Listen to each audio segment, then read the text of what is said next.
Hi guys, 80s Horror Fan 88 back here again to do my top 7, yeah that's right, top 7 horror films from best to worst, although none of them are bad, none of them are the worst, it's just what you say. So basically I'm going to be doing them, I know some of them are box sets, but I'll be picking maybe one out of the franchise, because I'm not going to obviously use the whole franchise. Yeah, I'm going to go through it. First of all, I'd like to give a quick shout out to The Omen. Thanks for commenting on my videos. Thanks for liking them. Really appreciate it. Thank you very much.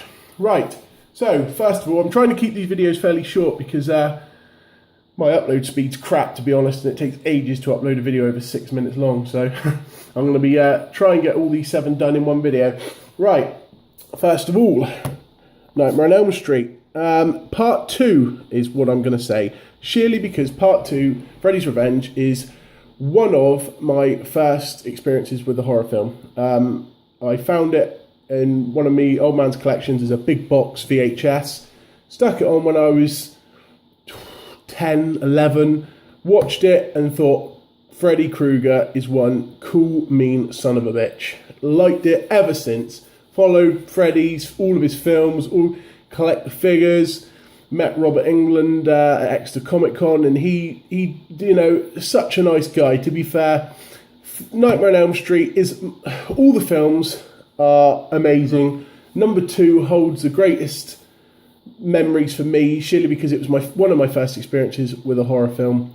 So yeah, Nightmare on Elm Street Part 2. Moving on. Now this one, Tobe Hooper's The Funhouse. This again was in my my old man's collection, big box VHS, which I'm trying to find. I'm going to try and find it. It would be awesome to have the big box VHS. But The Funhouse, brilliant, brilliant film. I like everything about this movie. I like how it's set in the sort of theme park. I love the sort of feel of it. The kills are awesome. The creature in it is awesome. It is just a brilliant movie. If you haven't seen it, do yourself a favour, watch The Funhouse. I'm sure everyone watching this will have seen The Funhouse. And this comes in on my number 2 spot. Right, number 3. Friday the 13th. But for me, Friday the 13th Part 1. I know technically not Jason. Spoiler alert, it's Pamela Voorhees doing the killing. But nevertheless, Part 1 to me is my sort of third fond memory of a horror film. I remember watching this when I was very young, and yeah, Part 1, even though there was no Jason, just the premise for the film, how it was set, it just set the way for me for knowing I was a horror fan, and that was going to be, nothing was going to change that. I just loved everything about it. I must have seen them Part 1 about 20 times now, a bit overkill. Well, to me, not overkill, because I just love it. I've seen them all so many times, and hope to meet Kane Hodder this June, I think it is, to get some stuff signed. So yeah, Part 1 for me is my third. Then number 4, Texas Chainsaw Massacre. Hold on, let me try and get this all in shot. Texas Chainsaw Massacre, the original. Again, fond memories of watching this, sort of getting, as a younger kid, getting truly scared by it. I thought at the time, geez, this is a truly pretty scary film. When you're a kid, if you see what I mean, you go out on your push bike the next day and on a lonely stretch of road, and you're like, oh Christ, and then you get that buzz for horror films. And for me, Texas Chainsaw Massacre, the first bit with a hitchhiker. And Franklin in the wheelchair going down over the embankment, just said it as soon as I saw the opening bit, and that music, the famous music when they're going through the bits, and they seem to get the music, to me, is what makes a lot of the Texas Chainsaw Massacre, that sort of eerie music sets the film up. But yeah, everything about this, Tobe Hooper's the Texas Chainsaw Massacre, brilliant. That's my number 4. Number 5. Psycho Collection, Psycho. But had to choose one, I would go with, it's going to have to be Psycho Part 1. It's got to be. Psycho Part 1 is brilliant. Again, it sets the sort of the franchise up as you would expect, and it's just Oh, it's brilliant. Norman Bates and Mother. It just everything about that. The iconic music, the shower scene. It is horror, isn't it? Come on, it is horror. Anthony Perkins did an amazing job. He's, people like him are so missed, because he just played it. It was so natural. It was great.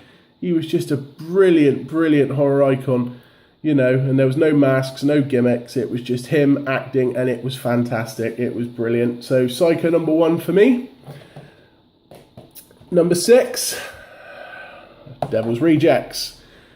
More modern horror, but it is, to me, Devil's Rejects is well up there. I mean, I was debating putting it above a few of the others, to be fair, but I gotta say it was a later one for me. I experienced this film later when it came out, so I'm putting it in a place where I'm happy with. And Devil's Rejects, brilliant film. Obviously, it's the first one in the franchise. House of a Thousand Corpses, great, but the Devil's Rejects for me, just the ending in the car, the music.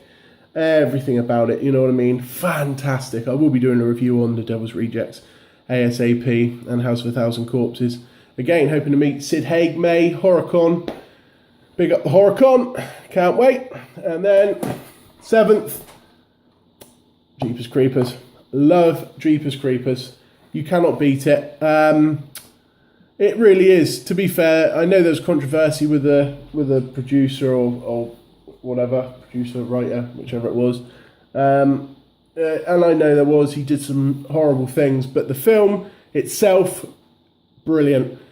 Jeepers Creepers, fantastic. The Creeper, great. The actors, great. Actress, main actress, great.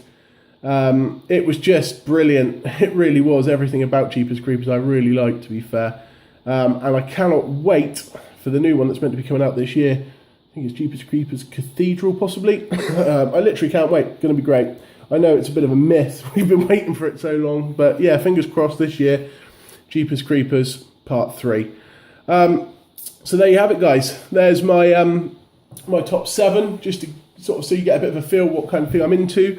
I mean, I will do another sort of video of my sort of next sort of favourite 7. I know it's a bit of a weird thing to do. Usually it's top 10, but I wanted to sort of show people going right down what, from most fond to least fond, but still awesome films was my opinion on them, and what I remembered. I mean, I another one I kind of wish I'd put in this lot, but I couldn't sacrifice one to put it in, was Bloody Birthday, which again was an early experience for me of watching a horror about a load of kids born on, I think, a full moon that go on a proper mad one, a mad one, and I remember it as a youngster watching it thinking, Christ.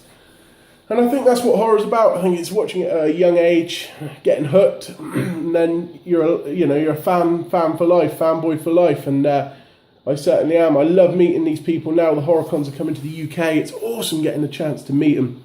All these actors that played these horror icons. It's just brilliant. I know there's a Comic-Con Showmasters coming up this Sunday, which is in Cardiff, and there's some people I want to meet there, so I shall be attending. But yeah, I mean, I'm going to try and get to most of the HorrorCons this year, all the ones I can. It's like I say, it's a real buzz meeting you guys and bumping into people and having a chat, and it's just great. The community's growing, and long may it keep growing, because it is fantastic. Anyway, guys, until next time, see you later.